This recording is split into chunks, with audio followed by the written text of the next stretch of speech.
Welcome to Season 10 of How to Start Up, the podcast helping you start and scale your business with advice from entrepreneurs on what to do now, next, or never when scaling your company. This season, we're focusing on all things brand, so you'll hear from a series of amazing entrepreneurs on what they've learnt in their own journeys. Hosted by me, Juliet Fallowfield, founder of the B Corp certified PR and communications consultancy, Fallowfield & Mason. Our mission is to enable you to earn your communications in-house with a long-term view. With Protega Global reporting that 77% of UK consumers believe that brands should use as little packaging as possible, it's so important for new brands to research how to reduce their environmental impact without compromising quality. As packaging can also be a huge barrier to entry for people starting brands, I wanted to speak to someone who's created a truly stunning brand. In this episode, I hear from Randi Christiansen, CEO and co-founder of Néccessaire, one of the world's leading body care brands. Founded in 2018, Néccessaire provides customers with minimal, high-functioning products and is now certified as both climate neutral, plastic neutral, B Corp, among many others, as well as looking absolutely beautiful. Keep listening to hear Randi's advice on how to create standout packaging for your brand and why it is so important to maintain its consistent visual identity whilst not harming the planet any more than it needs to. Hi, Randi. Thank you so much for your time today on How to Start Up. We would love to chat to you about all things packaging and brands packaging. But before we get into that, I'd love it if you could just introduce a bit about yourself and a bit about the brand that you started. So, Juliet, thank you so very much for having me here at your podcast. I feel really humbled and privileged that I get to do this with you. And I'm particularly excited to get to talk to one of my favorite topics, which is brand and packaging. So a little bit about my background. As you can tell, I have a little bit of an accent. I am from Denmark, born and raised in Denmark, went to school in Denmark, and ultimately began my career in the United States, in New York City, at the Estée Lauder companies.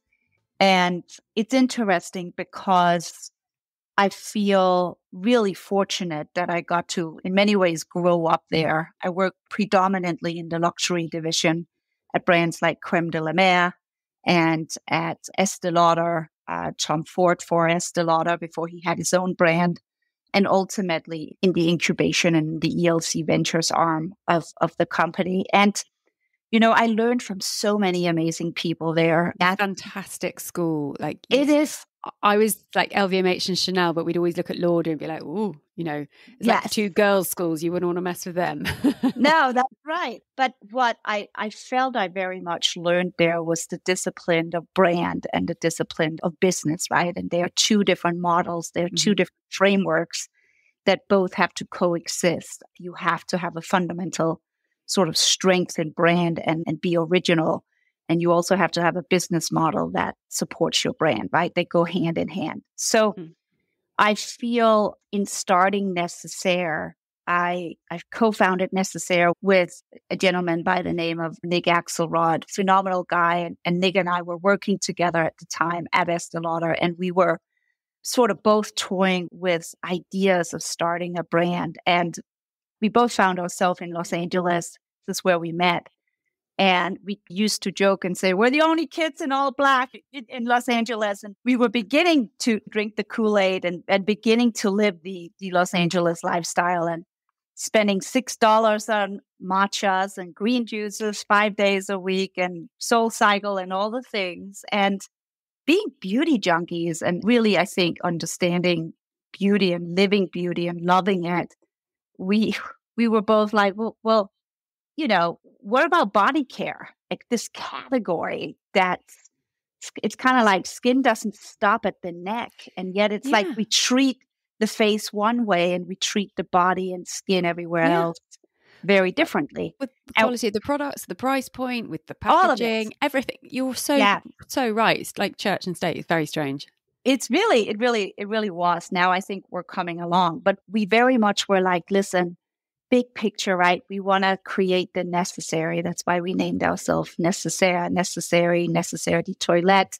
We want to create this destination of just better essentials, less but better, better care made in a better way. And we were both like, listen, let's start with body, because it was like, this is an opportunity. We both sort of saw it, and And I think we both needed it. And so I think oftentimes in launching something, in starting something, there has to be sort of a calling, right? Or, solving a problem that you found and you want it fixed for you. So you may as well fix it for the greater good. Yes, exactly. And I think we do have this sort of dream, right, of being a skin destination for body, scalp, face. But we were really inspired by, treat your body like your face, treat your face like your body. You're one. It matters. It's one skin, and began to trademark some of those phrases. And then we just went for it, Juliet. We just went in. We just were like, fuck it. Everyone were like, are you out of your mind, body? But it just takes a couple of people that says, we believe in you, go. Yeah. And we were very lucky with a couple of people that were like, go, go, go. And I think what inspires me is in a world, right, where I think fast beauty has become a thing now, right? There's brands coming, going, trends coming, going. There's such low, barriers to entry in beauty that there's so many people coming from all avenues that I think what I hold on to every day is the idea of creating a brand that has substance and that can be here a really long time. That excites me. That's interesting to me. Like, what's the difference, right? What needs to be true if you're trying to create something that is sticky and substantive and meaningful, and behind all of that, right, is trust and something real. And when we get to talk about in a minute, brand, and we get to talk about packaging, and we get to talk about product, a lot of that work sits there, right? It's like the choices you make in delivering something that is about the product, and then let your consumer be the marketing. And so we talked a lot about that in the beginning, and we very much live that at Néccessaire. So today, listen, we're 5 years old. We stuck with our idea of the necessary, less but better, the things we need for our health and well-being. We started in body, and about a little bit more than a year ago, we launched scalp care as well. And we're just in a few retailers, in a few markets, and we feel really lucky to still be here and still be growing and be something. From like a baby to a toddler, and then from a toddler to a teenager, and we're on our way. Well, huge congratulations. Because, it is an incredibly crowded market. And as you know, coming from Lauder, you know how many products launch to market every season, every week. You know how retailers are being bombarded and buyers can't cut through, editors can't cut through. And I think that's what's so interesting. The people I've interviewed for this season have all said that. It's like, you have to be so passionate about the product that you're creating is solving a problem.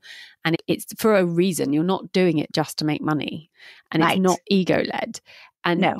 Often, I think people I've interviewed, I go to co-working offices, I've interviewed lots of founders. We work with founders a lot to teach them how to do their own PR and messaging. It's why are you doing this? You're going to work harder than you've ever worked in your life before. You've got to be so sure of that, why you're passionate about doing it. And I love that you were saying that you thought of the problem you were solving before you then went into the weeds of all of the detail. But when you look at your finished brand on your beautiful packaging and your website and the products that you offer and the ingredients included, it's hard to kind of see that and not assume that it was always there, because it's so beautiful. Oh, thank you. And like working backwards from that, it makes perfect sense now, because you're like, well, body is important. It needs to be necessary. We all live busy lives. And then you see that completely translated in the branding and the packaging. And actually, my flatmate a year ago gave me one of your body washes, and it was so delightful. The turning of the lid, the way all of the product came out of the tube, there was no wastage, but the simplicity, it made my bathroom look good for me. That gave me great joy. And I was just like, this is gorgeous. And I hadn't heard about it before, and she introduced me to it, and now I'm an avid fan. So congratulations, firstly.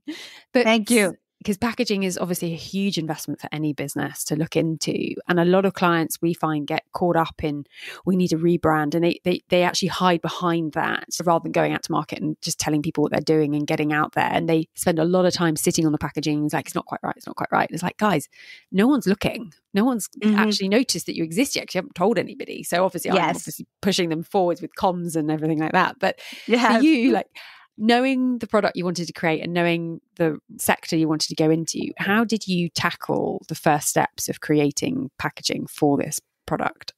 I think one of the really important things is to have a sort of a product design philosophy, a point of view on how you bring product to market.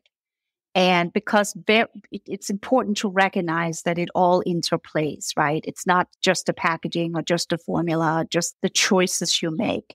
And so I'm deeply involved in every product. It's a big piece of what I do in the company today. And I very much look at design, Juliet, in sort of four ways. And I think about those 4 ways with one lens only, and that is, how can I deliver value? How can I deliver, efficacy to the consumer, deliver something that is a better customer experience? I think oftentimes, right, you can be like, gosh, I want to develop a retinol for the body. And you start there. I start sort of in a different place, which is like, customer backwards and reverse engineer from that. And so then we sort of look at design in 4 buckets. We look at it in, how can we deliver efficacy, performance better than in formula? How can we do it in scent? How can we do it in packaging? And how can we do all of that, the last 4th quadrant, in and with a footprint that's minimized, right? We don't really talk about, I used to, so I have to be very transparent here, but I no longer use the word sustainability, because after having gone into it with great rigor, I realize we're not sustainable. The beauty business is not sustainable. The beauty category is not sustainable. We can be responsible at best. And well, if it makes you feel better, no business is sustainable, because the second you turn on a laptop, you're using electricity. So therefore, that's right. But it's a huge shift in how you design products, which is, all right, so if I go from sustainability to responsibility, I begin to think about, well, really understanding, not on some superficial sort of level, what my footprint is, but really understanding it from plastic choice, glass choice, aluminum choice, into how does that interplay with climate impact and into other ingredient pieces. And so when you think about how can I be the most responsible, it means I recognize I have a footprint now. How big is it? What do I know about it? And how can I design around it? And how can I also come back to it longer, further down the line and keep improving it, right? I should mention to listeners that your brand is B Corp certified in 2022. It's 1% for the planet in 2019.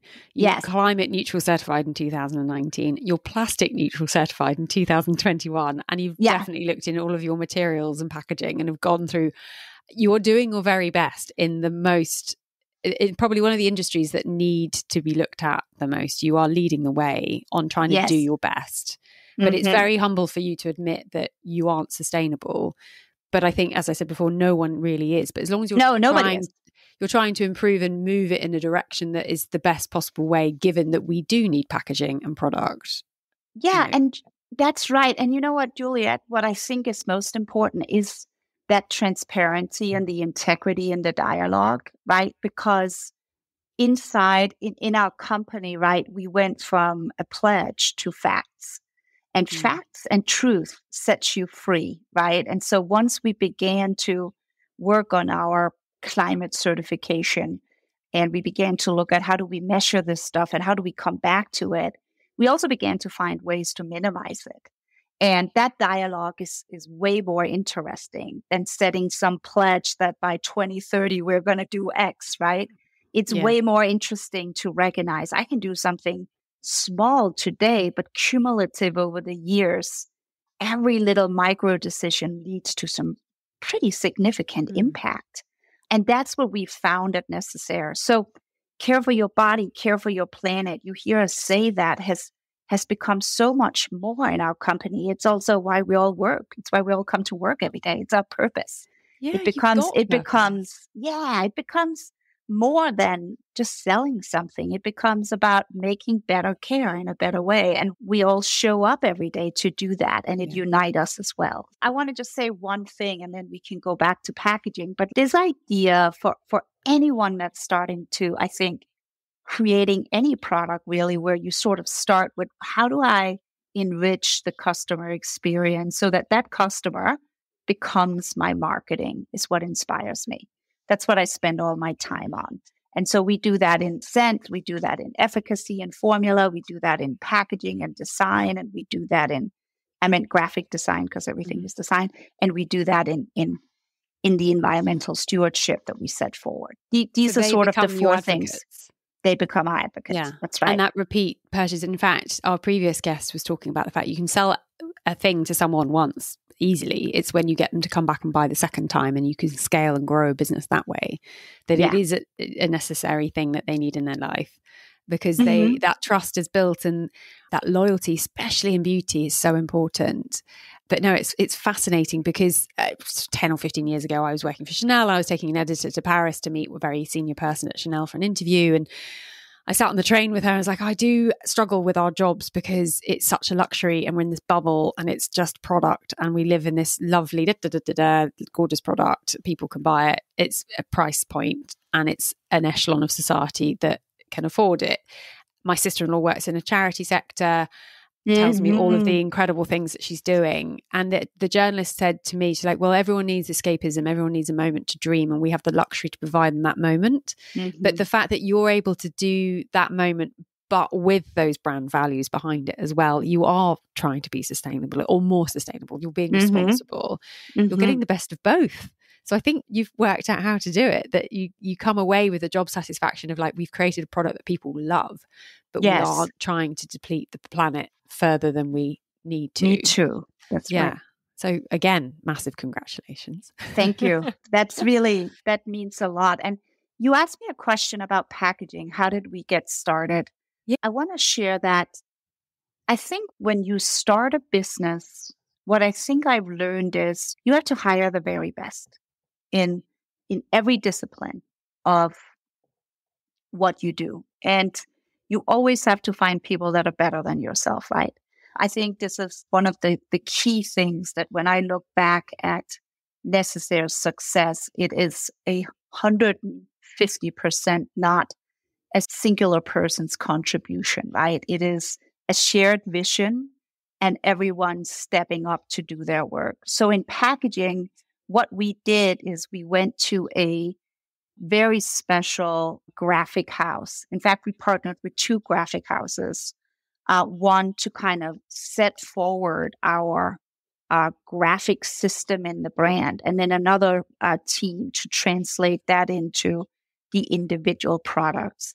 And I think that was one of the best decisions we made, because we went to somebody that had not done beauty before. Right. And we were like, or had done minimal beauty, right? Where we have a tendency as brands to be like, I want to go with who's done 6,000 things I know or such. And I think Nick and I were like, no, let's go with somebody that just gets pop culture, that gets trend, that gets design, that has succeeded in ancillary categories and can bring that freshness, that newness to beauty. And so we did that, and we worked for a long time, Juliet, on nailing our graphic point of view. How long? Because I realize everyone's measurements are quite different.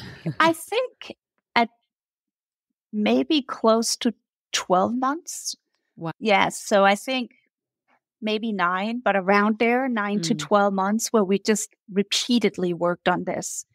And then from there, I'm not lying when I say we looked at, we nailed our font, primary font, secondary font. We then did about between 100 and 150 iterations of design on bottle, small bottle, big bottle, medium-sized bottle, jar, like various expressions of the brand, to then put that font system, that graphic choice into play on the pack and on a carton. And I think we still today, I use significant amount of my time on the graphic expression in our brand. And that's so interesting, because that it could be so unrelated to beauty products, but it's your DNA. It's our thing. And some brands, you know, that this is just if it matters to you, right? There are a tremendous amount of beauty brands that are very successful without that sort of crazy focus on graphics. But for us, it was important because, you know, Nick and I used to joke. We always used to say, listen, this is furniture for your bathroom. These are like big bottles, right? This is just a different thing. And I think intuitively we understood that design was very much part of the value proposition alongside what's inside the bottle, right? The performance that the product delivers to skin. There's also a performance in design where this just is, it's a home object. And so we care deeply about both. They nearly means the same. They get the same attention, the same resource. It's really hard for people starting businesses because I started mine 4 years ago when you have to learn all the other hats. So I came at it I know I've had 25 years experience in communications at a luxury level, but I don't know how to start a company and I don't know how to employ someone. I don't know how to fire someone. What are my business terms? All of that learning, but on top of the integrity of the execution of the actual work that you're going to do, it's a lot. And I think a lot of people say pay the very best people as much as you can afford who are better at it than you are, but you might not have a huge budget. And from what I'm learning from you is that you cannot afford to cut corners on things like this because it won't last. Would you agree? I think, yes, on certain areas of the business. I think in 2020, I guess we launched, really 2019 was our first full year in business. But I think if we talk in beauty, in personal care, if we talk product to me is more important than ever. Integrity in product, trust in product, delivering something of value in a sea of choices is everything. And so, yes, is my answer to your question. In anything and everything that touches the product and touches the core of what your brand stands for and your brand integrity. Now, there might be other places because you just can't do everything A+++, just like you articulated. It's exactly correct. So you have to sort of have this parameter, right? Of like, where am I really close to the things that delivers true value to the person that I'm trying to serve? And that is the place where you invest. You invest your time, you invest your resources, you unite your people around that. And then it becomes something. It gets heartbeat and it becomes the soul. And then there might be other things, right? Some companies would say, you know what, the product is not as important to me. I'm more of a media company or a marketing company. And then that's what you give that same attention. So I think it's impossible to give everything at AAA+, but you have to get crisp on, you know, who you are, what you stand for, what your value system is, and where that sits at the heartbeat of that. There are no cutting corners because then you're nothing. Yeah. I, like you, was trained by luxury brands like Chanel. You do it 150% or you don't do it. 99 is not good enough. That's right. The alumni that are friends that I have now from that wonderful training ground, we often talk about getting frustrated with people that haven't been trained in that way. And it's like, well, drop down to 120% from 150. They'll come in at 80. It's okay. But the two people I've recruited from a junior level in my business is like, I've created monsters. I'm so sorry, guys. And they get it. It's like, no, but we want to operate at that standard and we like operating that standard. And it's really hard because I can see how many hats I'm wearing. And even today, I put something in my own calendar that no one else will see. And there was a typo and I had to go back and change it. I was like, I could just let that go. Just let it go. And I was like, oh. But someone else said, the second you start letting a few things go, the whole thing will unravel. So I was just like, okay.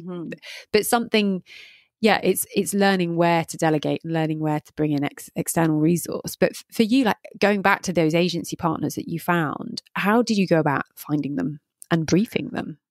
I think we used our network, and this is where, to your point earlier, right? I think it is a privilege to have grown up in the category right, that we are in. And so I think between Nick and I, in many, many avenues of the products, whether it was the design agency or it was our lab or it was our wherever, we were lucky to be able to use our network and ask for recommendations and ask for help. And I think that is a lesson in itself. I feel if there is one thing I've learned going out sort of and starting a business is you have to find the courage very early on to be like, listen, I'm just going to sort of send a LinkedIn out in the universe, or I'm going to, reach out to my mentors, or I'm going to pick up the phone and call somebody and ask for help. And ask for help. And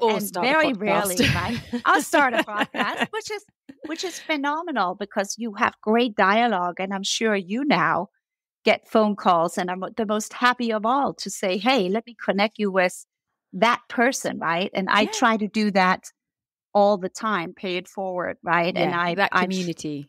Yeah, that is right. There's room for all of us here. And I very much believe that. And it's been hard to start this business. There's a lot of things that's been a privilege. There's also a lot of things that's hard. But what has been humbling, I think, is the amount of people that showed up to just help us in all avenues of the brand. So that's what I would say is like, listen, if you want to be a product company, if you want to be a design first, product first company, I highly recommend getting a sort of a graphic system set up. I highly recommend going to packaging shows and getting inspired. I highly recommend finding a lab. And if you don't know where to go, ping a founder through a DM on Instagram or via LinkedIn and say, hey, could you help me? And I find that so many people are just showing up. Love to help you. How can I let me connect you with that person? And it's just ask, I think that's my biggest advice. Just go for it. And we've done that tons. Well, it's interesting because I was thinking we've both had careers before our startups, and not to say we're battle worn, but we've been through the ringer a few times and seen the ups and downs of businesses, and we've got networks of connections. And I feel I'm really grateful for that now, because I also have nothing to lose as well. Mm-hmm. And I think people starting businesses in their early careers who might not have had sort of an annual review or a goal document or an employee crisis, the HR elements of a business. Yes. All of that experience is incredible. And once when I was traveling in New Zealand on my year out, that I saw this thing on the back of a loo door in a hostel that said, experience is what you get after you've needed it. But I think actually in this situation, the experience you can bring to your startup, or know where to find experience to help you in your startup, and putting your hand up to ask for help is always a good thing, for sure. It is. I agree. With packaging, when was the point that you knew that you'd nailed it? Or do you still iterate and tweak? It's so funny. A couple of months ago, without naming names here, I was in a retail meeting and somebody said to me, Randi, I love and understand that, because I always say this, I love the iPhone strategy. The world doesn't need any more product, right? I love coming back to like, okay, so, doing X product 5 years later, there's a lot of things I can do better, right? Because there's new tech, there's new ingredients, there's new everything. But this particular retailer, which is a special retail relationship of ours, was like, can we stop the tinkering? Because like and I say this with respect, because we tinker a lot, we reiterate a lot, we come back to things a lot.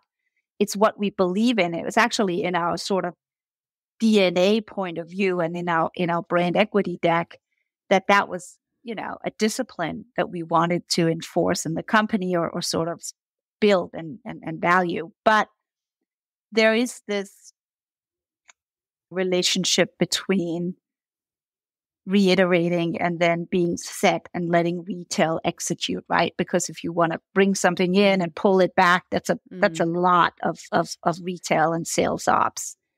As it pertains to knowing, I oftentimes sit with design. We design something, we wrap it, we tape it up, we build it, we sometimes get a pre-production sample in. And then we look at it, we photograph it, we look at it in proximity to other products. And in 9 out of 10 times, there's something small we have to fix still. Yeah.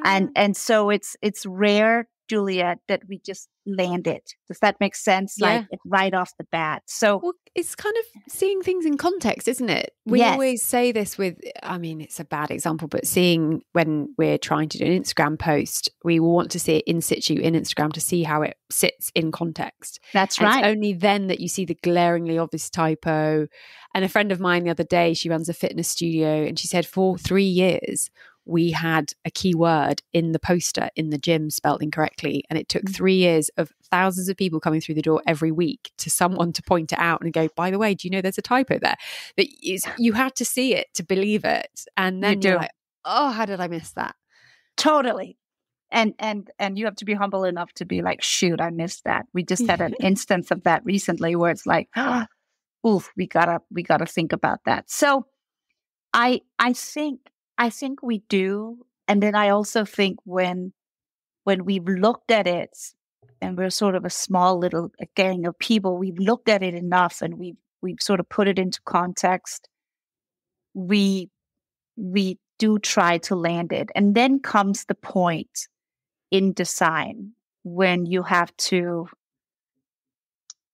before I say this, I need to say that I'm not always the best at this, but it's something I'm really trying to learn. But you also have to say, now it's landed. And you have to be like, okay, so person A has an opinion, retailer B has an opinion. There are so many point of views, right, that you can try to bring into that design process. And sometimes you have to be really careful with whom you listen to. Yeah. And so that's what I'm learning now is like, okay, this decision sits in this ecosystem and this decision sits in that ecosystem, and really be disciplined around that. And like, yeah, okay, you might have an opinion and just kind of smile and appreciate it and hear it and then move on, not act on it. Saying no to a lot of things is really important. It can be really empowering. And I think there's a big difference between opinion and fact. So we do a lot of copywriting in our work for our clients, and we write their PR angles and their tone of voice and their vision and mission and all of their founder stories. And we write and we write and we write. And internally in the team, we always say there's 3 pairs of eyes that see something before they go out of the door. But we brainstorm together, and there's a difference between landing it with an opinion and landing it with fact. Like if the factual comment in that sentence is wrong, absolutely. But if everyone's got a different opinion, there's no right nor wrong. It's just like the majority rule of where does this land on brand? Like what's the most effective use of this copy? But that is really hard because people are very passionate about their opinions, rightfully so, and they should be heard. But at what point? And is that quite a hard thing for you to do as the founder, to be like, I'm drawing the line now? I think that what I'm learning is I have this most remarkable team now. And for the longest time, I was too much of a in the detail. And now I'm trying to sort of stretch out of it. And I'm realizing that my number one job is to be the keeper of the vision and repeat that vision and reiterate it. And again and again and again. And I'm really trying to, I guess, find my place in that company that's grown up a little bit more, because you go from doing every little thing and the 6,000 hats you just said to like, okay, now you have this remarkable talent, this great skill set, these people, and really you become the keeper of the vision. And I think back to my time at Estee Lauder, I had the privilege of working on 2 extremely successful brands. And yes, I, over time, have gotten comfortable and confident in saying, this is it, and landing the plane, if you will. And it's really important, because if you do not have that in the brand, the wind is constantly shifting, the brand looks different, it can be all over the map.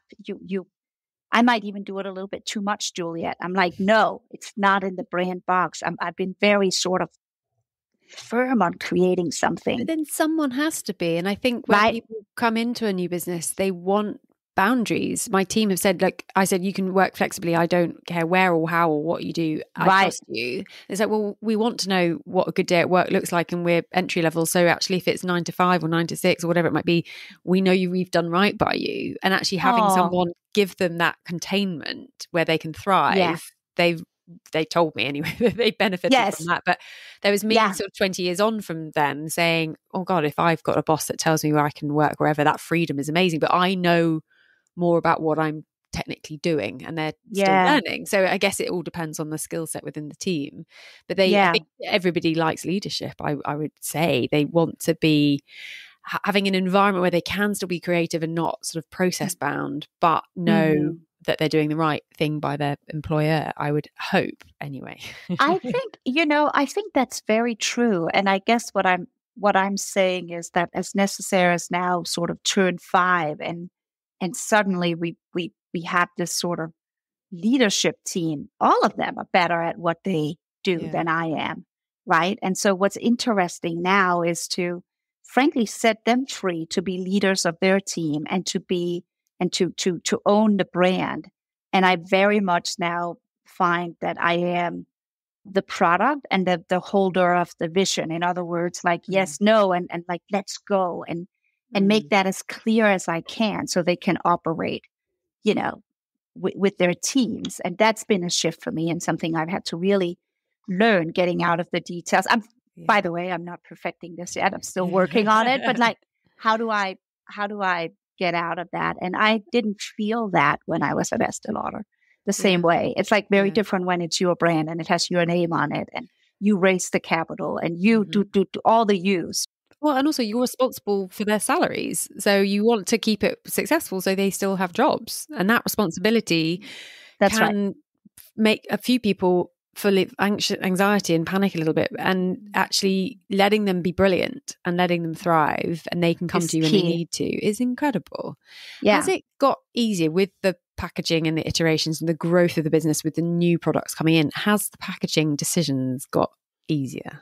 It's easier when it's, gosh, we're launching body washes in about a month and it's the same bottle in a different scent. My gosh. I mean, that's like a love fest. We're like, we know what to do. and then there are times like recently we launched a soap bar and we had to design a paper wrap and it took, I think, Courtney and I, whom I do this with, and Sam, it took us months. I mean, because it was just like, it's a new form. It's a new system. It's a new medium, right? And so the answer is yes in half the instances and no in the other half, because it's a new white piece of paper, a new design challenge. But it is easier. There's a lot more things we've messed up now that we know, okay, let's stay away from that. We tried that. So that's been really, really interesting for us. But we also love this stuff. I'm making it sound like this is like a privilege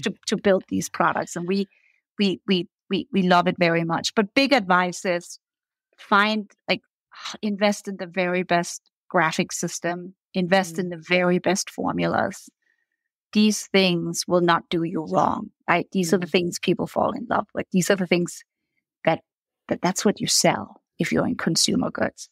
Yeah. So that matters. And then try to do it really responsibly. That's what we do as well. It's a big work stream in our company, accountability for choices. But that in itself is a huge investment, especially in a new business, because it takes more time. I mean, we as a B Corp as well are learning so many other things about so many other things. And I did it because I wanted that big brother to be able to sort of tap me on the shoulder and be like, yep, you are legitimate, and help my imposter syndrome.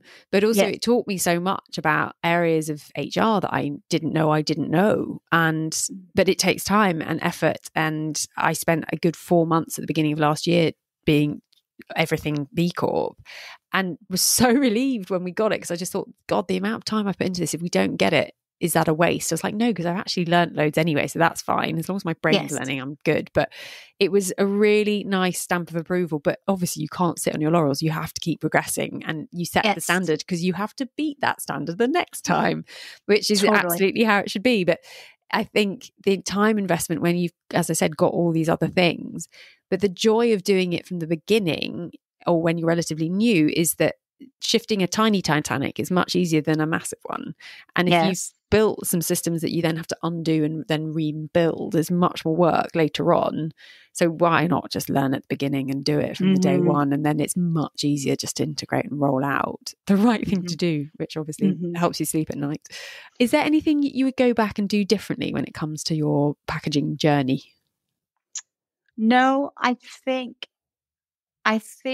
don't think so, Juliet. I'm sure there are I think there are many, many things in the company's journey that when I look back, you know, and you know this, you just said it, every little micro decision, right, leads up to what you become, right? And what your brand is in product, in marketing, in HR, in every discipline of the company.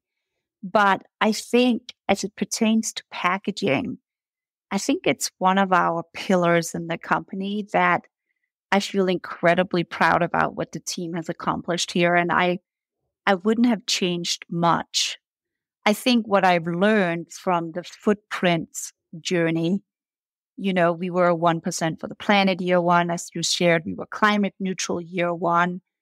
I think there are things I've learned that a perfect example is no tube in the United States is recyclable, you know, also not aluminum tubes, right? I might have done some tactical things differently, not started in a tube, right? Because I just was told something different. And then I learned the fact by doing the hard work. And so all those things that you learn through your footprint work, you know, I learned aluminum in general is very tough on the climate pillar of your brand, right? Because it's different to produce.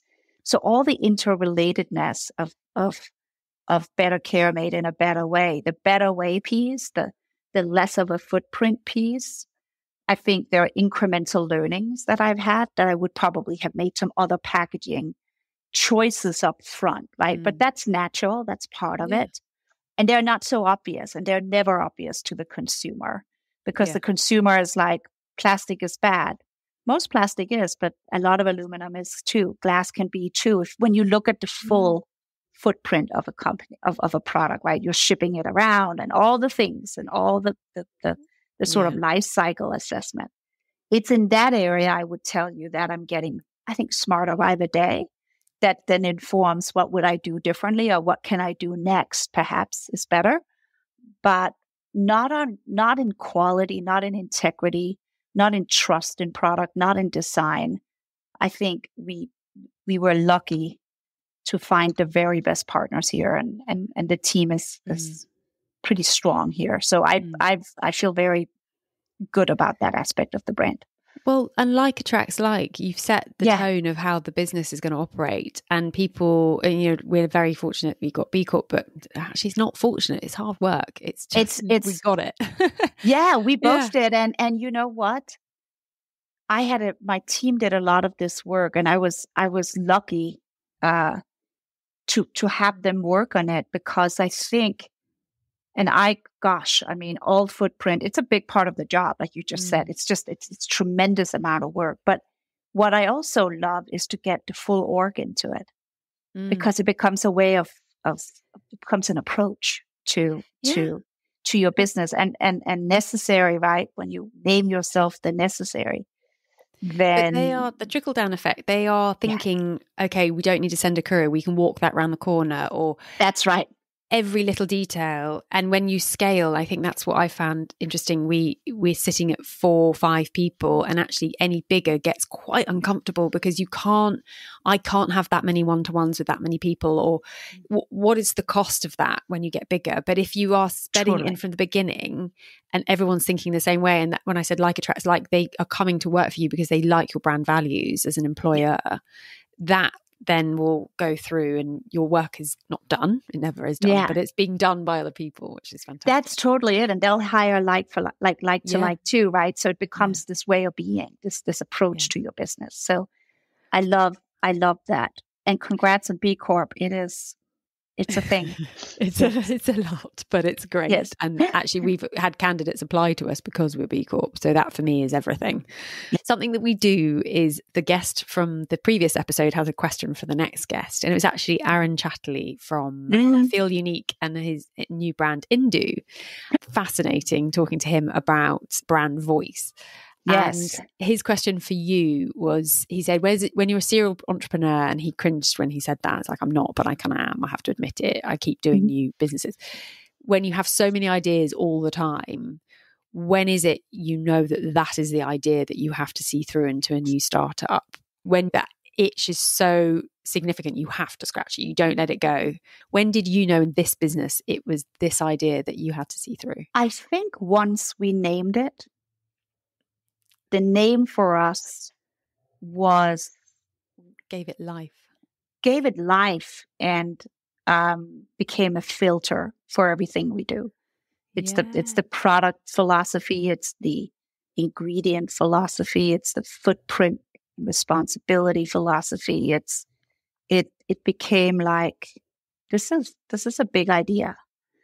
Because it's like the necessary. Is this necessary? Is this product necessary? Is the conversation necessary? Is this meeting necessary? Whoa. And I think we just knew. We looked at each other and we were like, necessary. We started with necessary and then we were like, I think necessaire. I think Nick said necessaire, the French way, is a little bit prettier, right? And we were like, that's it. And we just both knew it. And I think it became, that was like the color of your front door. You know what I mean? It's like, boom. There it is. And we knew we wanted to do something. And from that moment, we just did not look back. And it's never been a question mark. It's never been is that the right thing? It just is. We just both knew. And so that was our moment of, we had an idea and it just became necessary and it became a thing, became real. And would you have a question for our next guest? And it could be anything about starting or scaling a business, anything at all. I think, being a brand person, being a product person, I think the question I would have is, what is your best advice to anyone starting a business in 2024 on how to learn how to sell your product? I'm writing this down. And that is a big one because you can build a product, but you also have to get it into the ecosystem and you have to sell it. And you have to, as you said earlier, you have to sell product number 2. What are the tactics? What are the starting with a strategy? What's the strategy and what are the tactics and what are the tools and what's the toolbox and the help that person would share with one of us, the next generation of brand founders, right? It's so interesting. Someone said, and given there's been 100 episodes, I can't now remember which one, but someone said to me, whether you like it or not, whatever your craft service business is, 80% of your job is sales. Yes. And the times I've worked with founders and they've struggled the most is when they just want to be the creator and they don't want to do business. They don't want to do sales. They don't want to do HR. And I was like, you can't just sit in a corner and do that thing that you're brilliant at because no one's going to come and buy it. And without revenue, you don't have a business, and without a business, you can't go and do that thing that you really want. And it's heartbreaking because they're like, I don't make me sell myself, because we teach them how to pitch themselves to Jenna, so it's sales without the commission. But it's like people have to know you exist to then give you their money. Yes, that's exactly it. And I think that advice on many of us come from the other side of the house, and how do you break through in that area is a great. We didn't talk about that today, but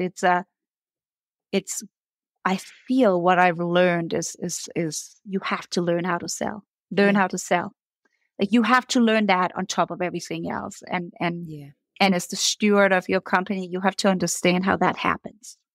Absolutely. Yeah. Absolutely. I love that question. And I cannot wait to ask the next person, because for me this year, it's been very much like, how do we look after our pipeline? Like, I'm very fortunate that people have referred inbound. And I was like, that's not a tap that I can turn on and off. Like, as a good business owner, I want to know that we are protected to a certain extent. So that sales part is like, yes, my team can make me go to 100 events and I'll meet 1,000 people and then the conversion rate is X. But it's like, how do we do this without me?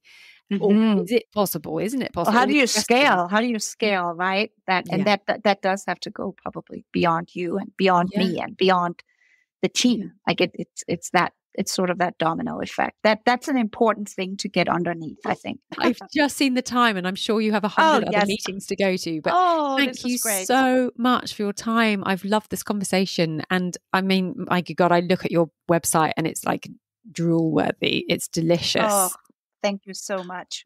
All of the work before is very much worth it.